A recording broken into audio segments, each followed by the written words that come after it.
Home is where the heart is. And that's why it's our calling to fulfill the need to build the first hospice house in North Dakota. We invite you to be part of this gift to our community. The lives it will touch and the memories it creates will be immeasurable. The time is now. My name is Roger Greenlee. I've had 2 experiences with Hospice of the Red River Valley. My mother suffered from dementia and passed away, and a month later to the day, my daughter died from cancer. It would have been wonderful to have a hospice house when my mother was in need of that, and my daughter, who were both in the environment of a hospital where they couldn't recover from their diseases. In the final week or 2 weeks, I didn't leave my daughter's side. Her husband was there. We stayed there. We slept there in the hospital room. A hospice house would be a better environment to make those special times with family. Hospice is there to take care of the medical needs, and we want to be a family. My name is Brenda Geary, and my dad, Terry Brunette, received care under Hospice of the Red River Valley. Our journey started at the middle part of 2016, where he was diagnosed with a brain tumor. And for 18 months, he fought the fight.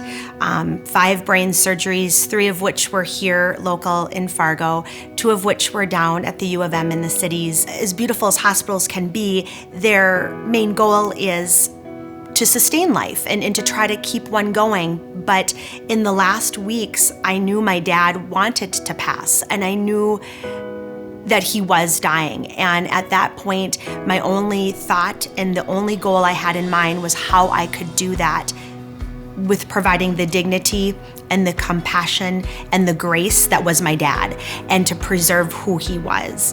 And through Hospice's care, we were able to do that. We just simply wanted to bring him to more of a tranquil, peaceful place. And ultimately, he had always shared with me during those 18 months, if home was an option and if we could bring him there, he would love that. There are so many successful hospice houses around the country.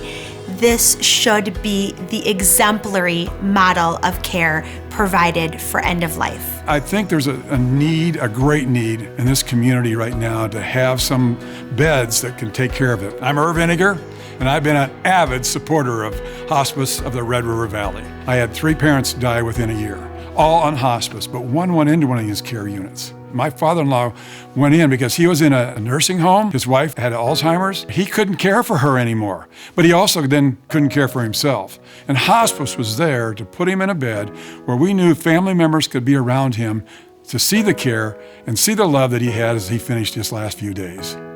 My name is Kirsten Hopkins, and I'm a registered nurse with Hospice of the Red River Valley. I can think of many of my own patients who could have used a hospice house for reasons such as the home environment wasn't accommodating to their needs at end of life, or they didn't have a caregiver, or they had symptoms that needed the expert care to get them under control, and even when a caregiver needed respite. A hospice house would provide an environment that is designed around family and friends. We envision our hospice house as having an environment where patients feel it's their home away from home, where everyone can feel welcome and supported, and where children can feel comfortable. I think of spacious, wide open floor plans, large bedroom facilities that have couches that pull out for family members to be able to sleep right there in the same room. Bright colors that bring peace but bring happiness to a situation. It's quiet and peaceful, comfortable, it's a home. It is going to be a home for them. And not only for them, but their families as well, the people that come and see them.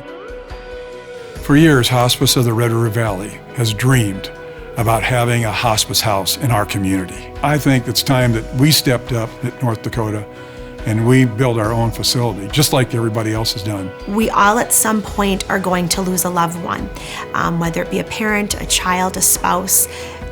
We need a hospice house to be able to be an option for families to be able to pass with the dignity that they deserve. And through your giving and your support, we can make this happen.